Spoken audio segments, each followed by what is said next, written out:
The Crypto Markets Update is brought to you by KuCoin, the best place to find the next crypto gem. And joining us now to discuss the crypto markets is none other than Marc Chandler. He's Managing Director and Chief Market Strategist at Bannockburn Global Forex. Welcome.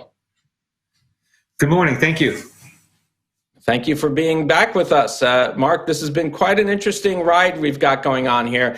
One of the interesting things happening, of course, is there's been some confusion amongst the chattering class as to what's happening with inflation. It seems as if, there's actually quite a funny tweet here. I want to read here. I actually can't read it. Christine, can you read that one? But only because I'm old and blind, and my reading is terrible here. But imagine you weighed 200 pounds a year ago, but today you weigh 217. There's an 8.5% increase year over year. Now, imagine you weighed 217 pounds last month, and today you weigh 217 pounds. That's a 0% change over a month. Replace weight with prices, and there you go, inflation. Now, I want to just say, first of all, I take that personally, that tweet. It's a little too close to home. But I think it drives home. You read this it well, point. though, Lawrence. You read it well. Thank you. Thank you. I think it drives home this point that we have seen. We have our prices are a lot higher than they were a year ago. The inflation rate hasn't changed month over month. And some in the chattering class, as I was saying, are interpreting that as, well, we've had a 0% increase in the inflation rate, but it's still a huge inflation rate year over year. What does that tell you overall of the markets and how do you think the Fed is viewing the current inflation situation? Do you think that they believe that because the inflation rate hasn't changed month over month, that the worst is behind us, that we've peaked, or do you think that they're still concerned? Yeah, thank you. It's a good question. I think that it's a gross exaggeration to say that the Federal Reserve has somehow thinks that this unchanged CPI reading month over month means that their work is done. The market doesn't even believe that. I look at the Fed funds futures as probably the best guide to what the market's pricing in.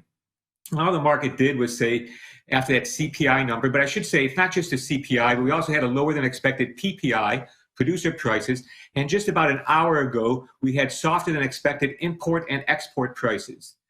Gasoline prices have fallen for something like 2 months in a row now.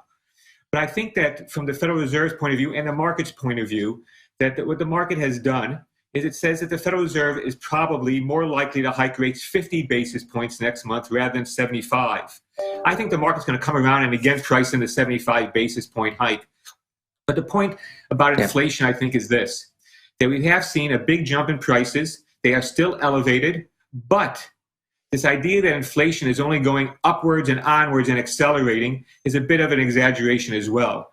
It's not clear that we've seen a peak in inflation, but I think that we're seeing signs that it's coming to an end. That is, this big price surge is coming to an end, partly because of energy. A rule of thumb, I'd say, is that energy accounts for about a third of the rise in CPI and inflation. The supply side disruptions, another third, and then miscellaneous factors for that final third. And I think we're seeing some signs that the energy component of inflation is easing. And I think the Federal Reserve is still going to be raising interest rates. Yeah, you're saying the Fed will still raise interest rates, but the energy part of it is what's on the decline. But is it on the decline? I mean, the general idea is that it's on the decline because the market is at least looking at the economy as slowing down thanks to an increase in interest rates and the Federal Reserve's, I don't want to say incredibly hawkish view, but they're definitely taking a more hawkish view than we would have expected otherwise. They to your point, they might not do just 50 basis points. They might do 75. They may even do 100. But let's tie this all in for the digital asset investor. They're looking at this and they're like, what does it mean to me? So looking at that, what is this idea of continued inflation and at least some activity by the Fed to curb that inflation? What does it mean for the digital asset investor, for the crypto investor? Yeah, sure. I don't think it really means that much for the digital digital investors. I think that the focus, and this is what I come back to what I said about a month ago, and that is that the crypto space, it seems to me, leaving aside a lot of the aspirations right now and for the foreseeable future, I think we should think about crypto as just a risk asset. And so when the stock market was selling off, crypto is getting hit. In the last 4 weeks, the S&P 500 and NASDAQ have rallied. And so what's happened? Crypto is better supported. And so I think that that's what I would focus on. And I think that what's interesting to me is that the Federal Reserve is trying to tighten financial conditions. And that's a buzzword that essentially means higher interest rates, weaker stock market, stronger dollar, perhaps even weaker home prices. And the market is resisting this. The market this week, the market has seen the 10-year yield rise a little bit, despite having softer inflation numbers. The 2-year note yield is a little bit softer. The stock market is higher. And so the market's resisting the tightening of financial conditions. And this is, I think, the tension between the Federal Reserve and the market. And the market, by taking the stock market higher and crypto higher, is resisting the pressure from the Federal Reserve to tighten financial conditions.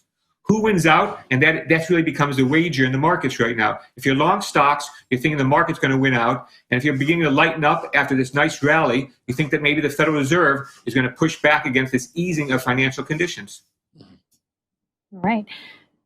Marc, where do you see Bitcoin by the end of the year? And in terms of Ethereum with the merge, are you bullish on Ethereum? Yeah, so I'm generally, again, I really focus on the fiat currencies. I follow the crypto because there's so much interest in them. But at the end of the day, what ultimately drives the crypto space is going to be the demand for risk assets. And I think the Federal Reserve is likely to hike rates another 125 basis points this year. So again, to buy crypto, to buy the stock market is to resist the Federal Reserve. And I think that it's not just that I have gray hair, but I think a lot of other people with a lot of experience have also been burned in the past by fighting the Federal Reserve. That's why I'd be a bit cautious here after a 4-week rally in the stock market, 4-week rally in the risk assets in general. I'd be careful here. Marc, as somebody who was myself, who was involved in the FX markets for 30 years, of course, you're well liked and followed. So I'm going to have to ask you an FX question. You see the dollar getting stronger against the yen. Where do you see it as well against the euro? Not just because Christine's in Europe and I'll be headed there soon as well, but just in general, where do you see the dollar versus some of the other currencies right now? So yeah, no, good question. The dollar has really set back over the past month.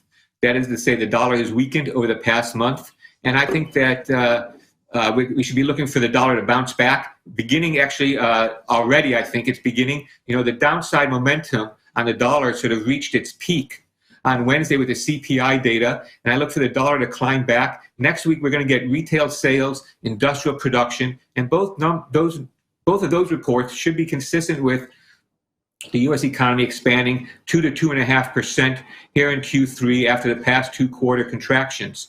So the thing I'm watching in the euro right now is a trend line drawn off of the February, March, and June highs, comes in around 103.80 today.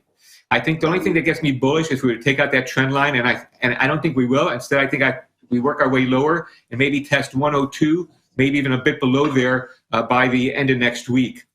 Dollar yen, the thing that's interesting about dollar yen right now is that for most of this year, the sensitivity has been with the 10-year U.S. yield. When the U.S. 10-year yield goes up, so does dollar yen. Typically, that is a very strong correlation. However, more recently, the focus has shifted, and the correlation is actually higher with the short end, with the 2-year yield.